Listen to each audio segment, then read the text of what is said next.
And for the first of 8 helpings of information technology serves up the microchip.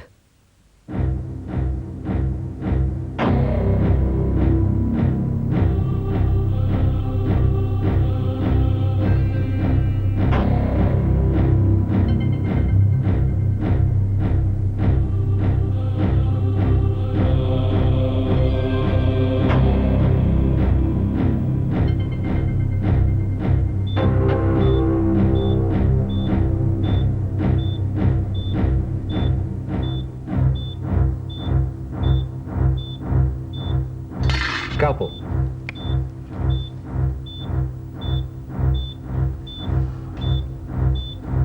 Clamp. Pliers.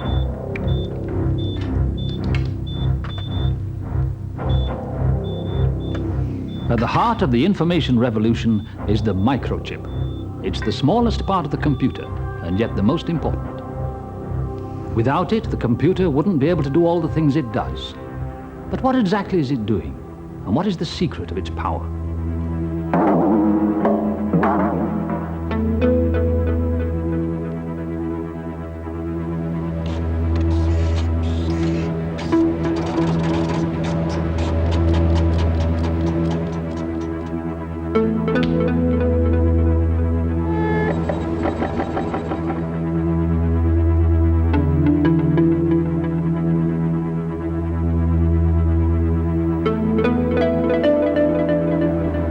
Chips with everything. Increasingly, that's the trend of our daily lives. They're even becoming part of our dreams and fantasies. Basically, a microchip is a very complicated electronic circuit on a tiny piece of silicon.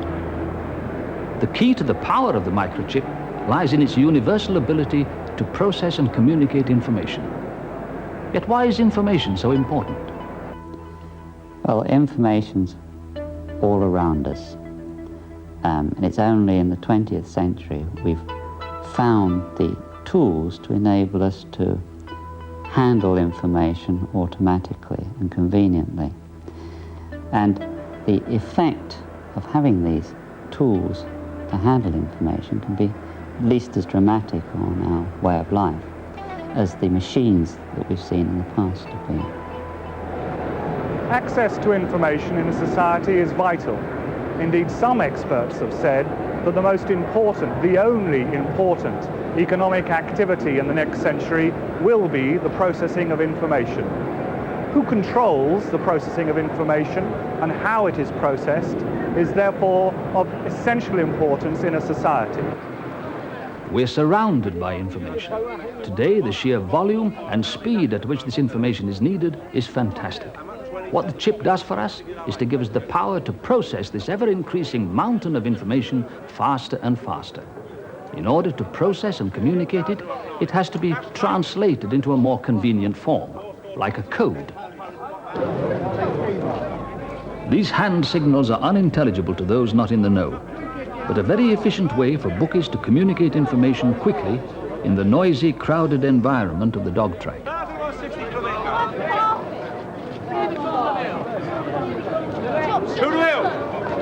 2 monkeys on the bell.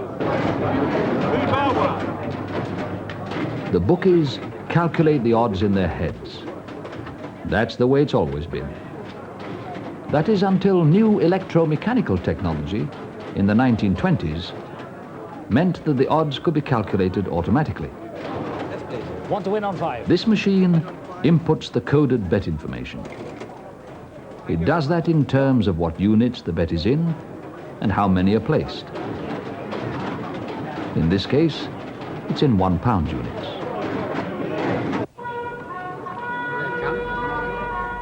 Sound, movement, language and pictures are all ways of encoding.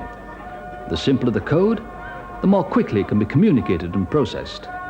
What could be simpler than a code which has only 2 alternatives, a 0 and a 1, or an off and an on? The semiconductor device is just a simple switch that allows information to be turned on and off. But by combining lots of these switches together, we can build systems which can do quite amazing things with information, like computers. And the best and most convenient form of such switches at the moment are transistors, which are made out of silicon and can be put together on integrated circuits. Even at this magnification, it's impossible to see the chip working. But we can get an idea of what is happening if we look back 60 years at the chip's great-grandparent, the electromechanical computer. And there's one still working at Haringey Dog Track. When my bet was registered, an electrical message was sent to this machine. Once you've input the information, you can then process it. And that's what this is, a giant information processor. It's the totalizator. It calculates the tote. It adds up all the bets that have come in on each dog and then adds these together to get the grand total. Not only that, it calculates the odds. It does this by using cogs, differentials, and electrical relays. And it's been running reliably since 1928. What does this show us about the microchip? It doesn't work in quite the same way as the modern-day computer, but in many ways it's similar. Like the modern computer, it has input channels and memory. This input channel received the information about my bet. From here, it went to that machine over there, which adds up all the bets that have come in on dog number 5. My £1 bet is then added to this total, which is remembered here. To handle information, you need to memorize it and to process it. And so you have two different types of chips, memory chips and processor chips. Both of them are made up of transistors, which are basically switches, on or off, open, closed, high voltage, low voltage. On a memory chip, the transistors are in a uniform pattern holding the information at particular addresses so that the strings of ones and zeros that are put in there can be pulled out again. In a processor chip, they're a much more complex pattern. The transistors open and close as switches, allowing the flow of current and information through the processor, building from simple building blocks up to a complex processor. With mechanical technology, you can actually see processing taking place. The way electrical circuits process information is just as complicated, but there's much less to see.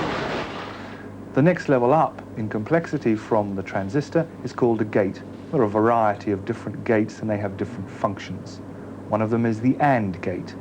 If the AND gate has two positive inputs, it lets out a positive output.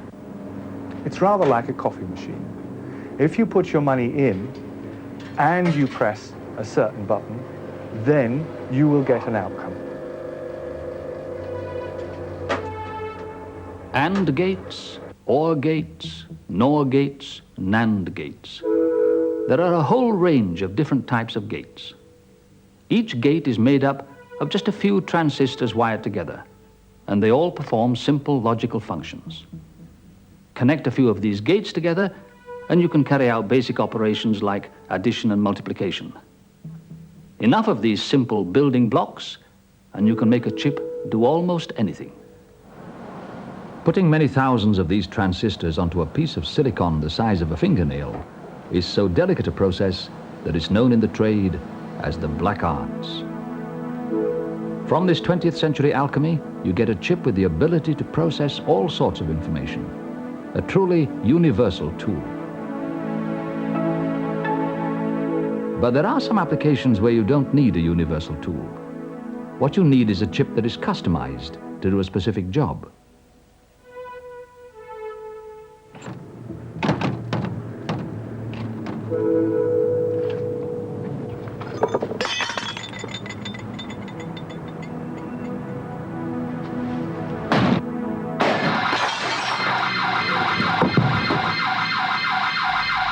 This alarm works by sensing noise, but not just any noise. Breaking the bottle didn't set off the alarm. Neither did his first attempt to break the window. Only when he smashed it did the alarm go off. It works because of a clever microchip which is specifically designed to trigger the alarm only when it senses the bang of an impact and a few milliseconds later, the tinkle of broken glass. It's an example of what's called a custom chip. A custom chip is a chip which has been designed for a particular application. It might be in a microwave controller for an oven, it might be in a burglar alarm, it might be in a television set. Unlike universal chips, tailor-made chips are dedicated to do a specific job. They range in sophistication from control chips for burglar alarms to missile guidance systems. One of the few companies who manufacture chips in Great Britain is Plessey, and they have responded to the increasing market demand for tailor-made or custom chips. With new electronic products coming in all the time, there's much more demand on manufacturers to beat the competition. So they need to design those chips very much faster.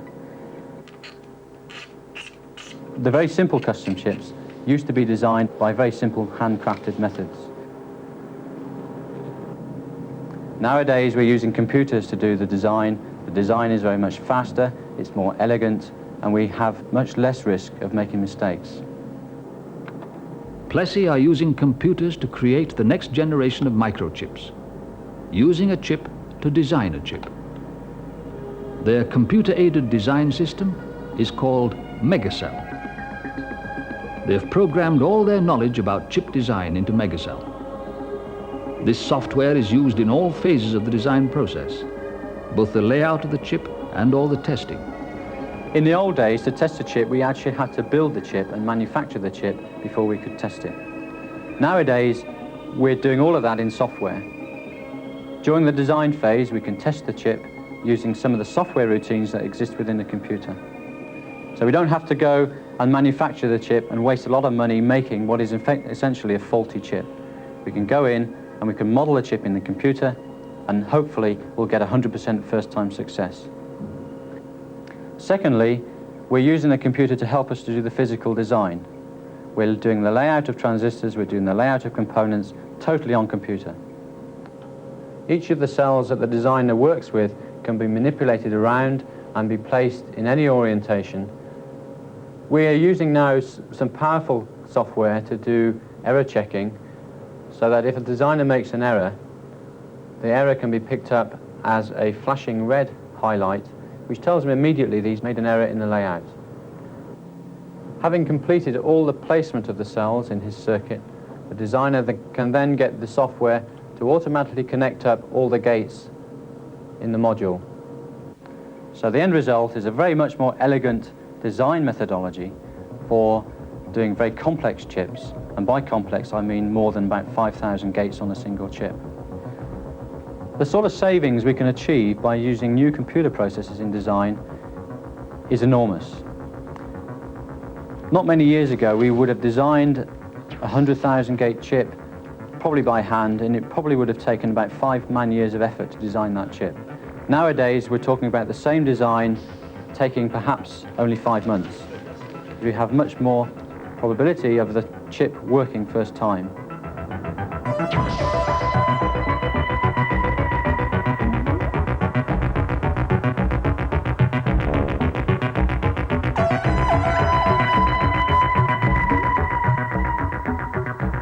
Coming through the 70s, we saw the great microprocessor explosion. Those were the days when we had more and more transistors packed on the chip. And nowadays, we're looking at chips of 100,000, 250,000 transistors on a single chip. In the early 60s, a microchip contained the same amount of detail as a map of a high street intersection. By 1979, chip complexity had increased so that it had as much information as a complete map of London. Today, the equivalent would be a whole set of street maps for the south of England.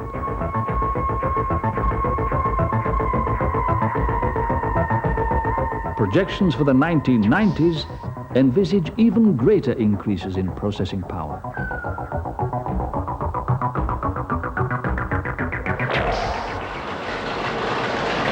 In its day, this machine was state-of-the-art technology. but by today's standards, it's much too slow. The whole thrust of new technology is towards faster and faster processing. This chip can do all the calculations that this machine has done every race night for the past 60 years in a matter of seconds. A human being can add two simple numbers in about the time it takes the greyhounds to get to the first bend. In the same amount of time, the chip would have added together about 10 million numbers. The faster the chip, the greater its processing power. Haringey's tote machine is due to close soon, and when they move to the new track, they won't be taking it with them. They'll be using microchips, so it'll be scrapped. But there's one thing about the tote machine that will survive, and that's the idea of doing several things at the same time. In computing terms, this is called parallel or concurrent processing. One of the surprising things about computers in the past is that they have been sequential. They have done one step in a calculation and then the next step in a calculation. And all our computers and all our programmers who write programs for such machines think in this sequential way. Now, real life isn't like that. There are things which are happening around about, and they're all going on at the same time. Every frame of this animation is made up of 500,000 dots, or pixels. Each of these pixels has to be recalculated for every single frame. When you're trying to produce images as realistic as this, there are a large number of calculations involved for each pixel on the screen. And it may be as many as a few thousand operations required just for one pixel. So when you multiply that by 500,000, then you're talking about billions of calculations just to produce one of these images. It could take as long as a week for a home computer to render an image to that quality. It takes a standard mainframe computer several hours to produce one of these images. And the reason I can calculate them so quickly here is because I'm using 150 processors. The transputer is the first of a new generation of chips designed for processing in parallel. It's an advance in power as significant as the invention of the jet engine. The concept for the transputer was developed in Britain by Ian Barron and his colleagues at Inmos. The transputer is really a very simple idea. It's just a computer on a chip. It has a processor to process information. It has memory to store information. It has a communication system which is a little bit like a telephone system.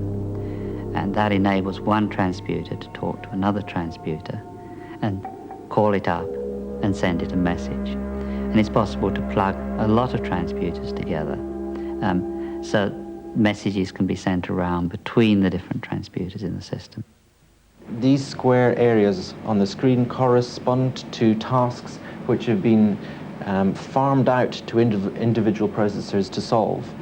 The tasks are handed out to all the processors, much like firemen pass out buckets in a bucket brigade, so that whenever a processor wants to do a new task, it just grabs a bucket off the bucket brigade, gets working on that, and then when it's finished, forwards the result back for display on the screen. Mako is one of the first companies to exploit the power of the transputer. They call their machine the computing surface.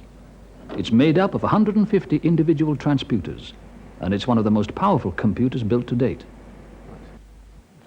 There is no fundamental limit to the size of the system that you can produce. If you could afford 1 million processors, you would have a 1 million processor system.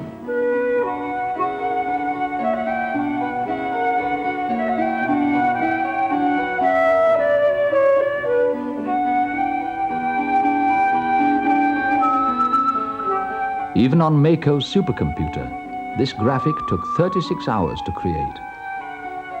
As well as being beautiful, computer graphics like this are beginning to be used in real applications like medicine. This image was produced at University College Hospital using a conventional computer. Though very slow compared with Mako's computing surface, it's a great advance for the facial surgery unit. Before the microchip, they had very limited techniques for planning operations to correct facial deformities. Now, we've tried to show you what you might look like at the end of the operation by doing the operation on the photograph. And what I've done is I've moved the jaw into a new position. I moved it forwards and I moved it downwards. I think the difficulties which the surgeon is faced with is how to move something in 3 dimensions and get the shape of the face correct after surgery, only having 2-dimensional information to work on. With computer graphics, one is able to produce a 3-dimensional image which can be rotated and examined from all aspects. So now the microchip can give the surgeon 3-dimensional images to work with. But how does the computer get the 3-dimensional information about the patient's head? Again, the chip comes to the rescue as an essential component of the X-ray scanner. The chip in the scanner encodes the X-ray information into a series of numbers that are stored on a magnetic disc. The chip in the graphics computer can then translate these numbers into a 3-dimensional image. By choosing the appropriate numbers, you can select a display of either bone, brain, or soft tissue. The great advance for the surgeon is that an operation can now be tried out on the computer graphic before doing it on the patient. And what I shall be doing during surgery is we shall be removing this part of the jaw. And I want to simulate the surgery now on the screen by using the means of this trackable. Swapping the scalpel for the microchip, the surgeon can make trial cuts in 3 dimensions on the bone. Then the bone can be moved forward and the effect judged from any angle. Because the surgeon needs to make cuts in 3 dimensions, the computer stores the information about the head as layers of tiny cubes stacked on top of each other. There can be as many as 16 million cubes from which the microchip calculates each picture. You can imagine that with such a large number of cubes, even if you have a very fast computer, the simplest operation can take a great deal of time. Say that you wanted to move a part of the object. Even if the computer did that in 1,000th of a second, then to do 1 million cubes would take you 1,000 seconds or about 20 minutes. If we could do this in parallel, then depending on how many parallel processes we could be using, each one of them could work on a separate part of the volume, calculate the pixels in question and paint them on separately, completely independent process. For us, the transputer represents quite an exciting development because we were thinking in terms of parallel processing. And we have in fact gone out to various people to ask for their support. And we hope that we will find somebody bold enough, in fact, to support this new British technological advance. The team are exploring many ideas to aid the surgeons, including inventing a technique for scanning the surface of the face using a laser. For the future, if they can obtain the necessary funding, they would like to develop a whole range of uses for computers in medicine. Quite often one sees computer graphics producing beautiful images, but one wonders precisely what will be done with those images. I think one of the most exciting things for me is that at last we're finding an application for computer graphics that can be of immediate benefit to ordinary people.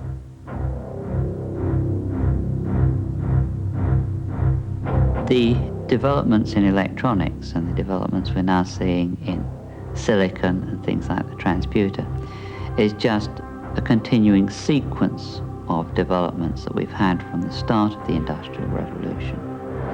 I think we are on the threshold of a massive increase in the technology and on the impact it has on our lives and on our work. There will be a fundamental division between those who have information and access to information and those who do not have it. The big question, and it's nothing to do with the technology, is what people want to do with the improved efficiency that becomes available. The technology in that sense is neutral. The possibilities are with the people and what they decide to do with it.